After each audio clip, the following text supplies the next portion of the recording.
Karena itu kepada semua media saya ingatkan, janganlah membuat berita-berita yang provokatif, berita-berita yang ada aroma adu domba, berita-berita yang membuat gaduh. Pada malam ini saya umumkan untuk seluruh, yaitu anak bangsa, insya Allah besok hari Sabtu tanggal 12 Desember 2020 di pagi hari, saya bersama pengacara akan datang ke Polda Metro Jaya, insya Allah.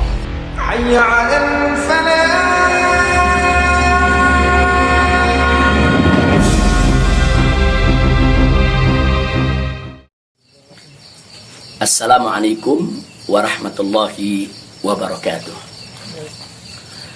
Kepada segenap rakyat dan bangsa Indonesia yang saya cintai, semoga kita tetap selalu menjaga protokol kesehatan, tetap selalu berupaya secara bersama-sama mengatasi pandemi yang sedang melanda kita punya negeri. Insya Allah, Allah angkat segera pandemi yang terjadi saat ini. Amin ya rabbal alamin.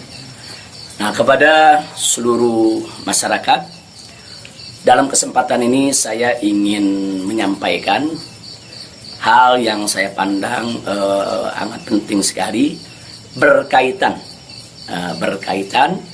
dengan status saya sebagai tersangka di Polda Metro Jaya. Nah, yang ingin saya sampaikan di sini adalah pertama, bahwa saya tidak pernah lari apalagi sembunyi. Sekali lagi saya ulangi, saya tidak pernah lari dan tidak pernah sembunyi. Karena selama ini pada proses pemulihan, saya lebih banyak duduk di Pondok Pesantren Alam Agrokultural Markas Syariat Megamendung. Karena di pesantren ini udaranya sangat asri, segar, jadi untuk pemulihan luar biasa bagusnya. Sekali-sekali saya turun ke Petamburan, saya turun ke Sentul untuk menengok anak dan cucu. Jadi bagian pertama yang ingin saya tekankan adalah saya tidak pernah lari apalagi sembunyi dari panggilan polisi. Yang kedua, saya juga tidak pernah mangkir dari panggilan Polda Metro Jaya. Nah, kenapa saya katakan saya tidak pernah mangkir? Pada panggilan yang pertama, yaitu hari Selasa tanggal 1 Desember 2020, ketika itu saya tidak bisa memenuhi panggilan, saya kirim pengacara. Pengacara datang ke sana, bertemu dengan penyidik, menyampaikan surat secara resmi, minta penundaan, dan alhamdulillah penyidik bisa memahami dan menerima. Akhirnya sepakat bahwa saya diundurkan untuk panggilan yang kedua. Nah, untuk itu saya apresiasi, saya hargai sikap penyidik yang sangat kooperatif, sangat baik. Terima kasih. Nah, kemudian pada panggilan yang kedua, yaitu pada hari Senin tanggal 7 Desember 2020. Nah, ketika itu saya melihat posisi pemulihan kita memang masih perlu penambahan sedikit waktu.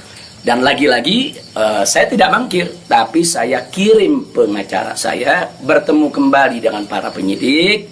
Kita sampaikan surat, kita sampaikan permohonan, dan alhamdulillah permohonan tersebut diterima secara baik oleh para penyidik. Lagi-lagi di sini saya ingin sampaikan apresiasi dan terima kasih kepada para penyidik di Polda Metro Jaya. Nah, pada hari itu juga, yaitu di pagi hari Senin tanggal 7 Desember, ada kesepakatan, yaitu antara para pengacara dengan para penyidik, juga dengan keridoan saya, di mana kita sepakat bahwa saya akan datang ke Polda Metro Jaya pada hari Senin tanggal 14 Desember 2020. Itu sudah merupakan satu komitmen.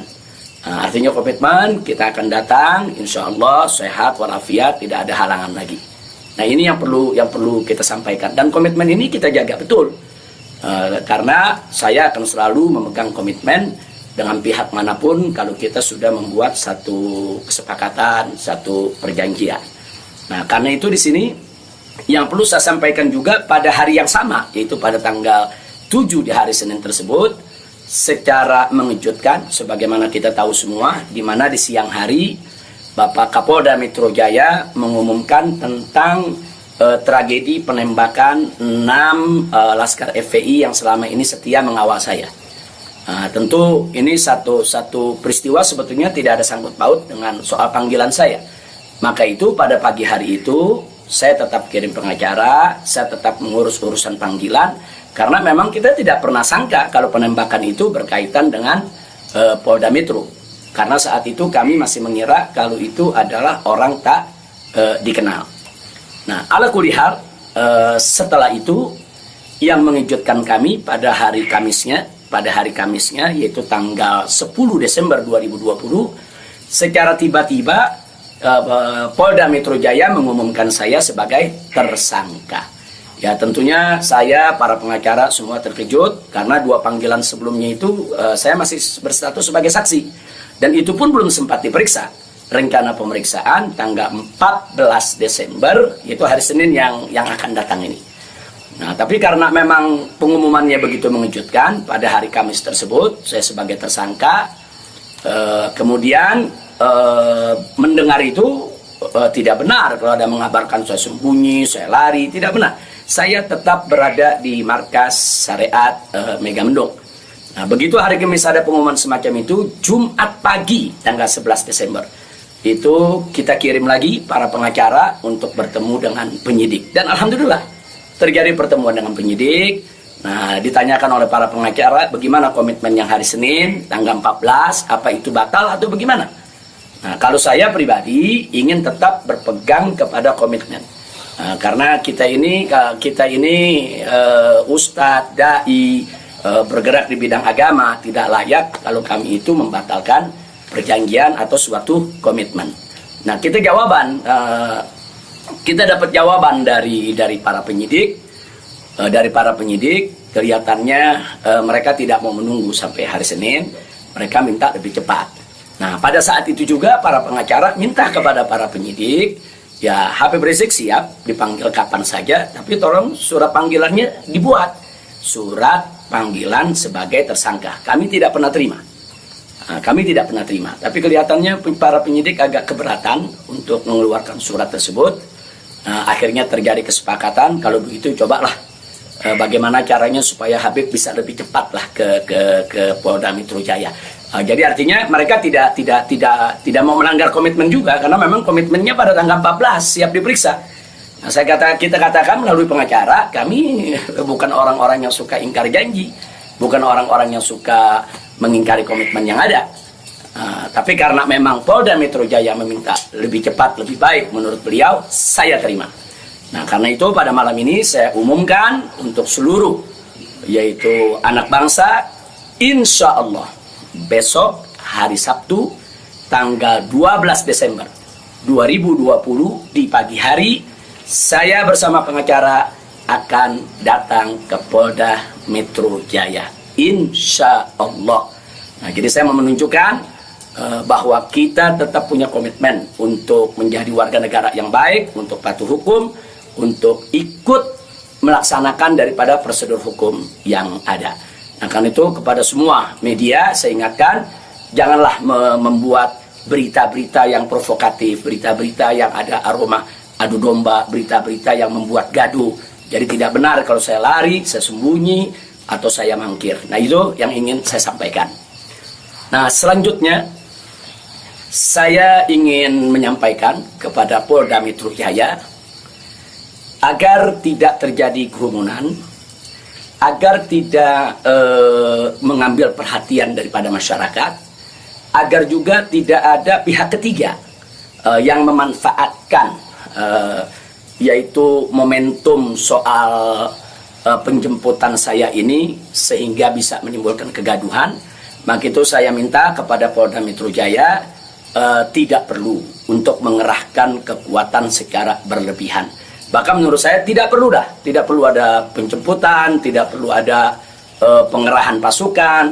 Itu hanya akan mengeluarkan biaya yang banyak, kemudian ditambah lagi juga menguras tenaga, dan yang paling berbahaya adalah mengundang perhatian masyarakat sehingga nanti terjadi kerumunan. Nah, begitu terjadi kerumunan, nanti ada pihak ketiga sebagai provokator membuat kegaduhan, dan ini akhirnya bisa merugikan kita semua. Nah, jadi tidak usah khawatir, tidak perlu ada pengerahan kekuatan, tidak perlu ada pengerahan pasukan. Insya Allah besok hari Sabtu pagi tanggal 12 Desember 2020 saya akan diantar oleh para pengacara saya.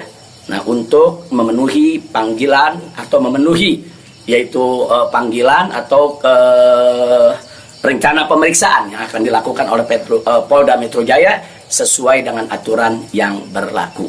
Nah, ya, yang berikutnya yang tidak saya lupakan kepada seluruh umat Islam. Kepada seluruh umat Islam, saya minta juga tidak membuat kerumunan. Nah, jadi jangan sampai mengganggu daripada proses hukum ini. Sabar, tenang, ikuti proses hukum ini dengan baik, sesuai dengan aturan yang ada. Banyak-banyak berdoa. Nah, mudah-mudahan semua berjalan dengan baik. Insya Allah Allah memberikan keamanan, keselamatan, kemenangan, dan lain sebagainya. Jadi tolong jangan buat kerumunan karena kita sudah punya komitmen. Bagaimana untuk tetap menjaga protokol kesehatan, bagaimana kita bersama-sama dengan semua komponen anak bangsa yang ada untuk mengatasi pandemi di kita punya negeri. Nah, jadi sekali lagi saya ulangi kepada Polda Metro Jaya, saya minta tidak perlu untuk mengerahkan pasukan, apalagi secara berlebihan, karena akan mengundang perhatian, mengundang kerumunan, bahkan bisa memberi kesempatan kepada pihak ketiga, provokator, untuk membuat kegaduhan. Nah, ini kalau ini terjadi, akhirnya kita semua rugi. Nah, tidak usah khawatir, saya pegang komitmen, insya Allah besok hari Sabtu pagi saya akan hadir di Polda Metro Jaya bersama para pengacara saya. Dan kepada umat Islam sekali lagi, jangan bikin kerumunan. Apalagi sebab kalau bikin kerumunan lagi nanti ada provokator, ribut lagi, gaduh lagi. Saya tidak mau ada kegaduhan, saya tidak mau ada kerumunan. Saya ingin pemeriksaan itu berjalan secara baik sesuai dengan undang-undang yang berlaku. Dan kepada masyarakat cukup doakan dari rumah agar saya, begitu juga para pengacara semua, diberikan kekuatan oleh Allah Subhanahu wa Ta'ala. Itu saja. Terima kasih. Jazakumullahu khairal jaza. Wassalamualaikum warahmatullahi wabarakatuh.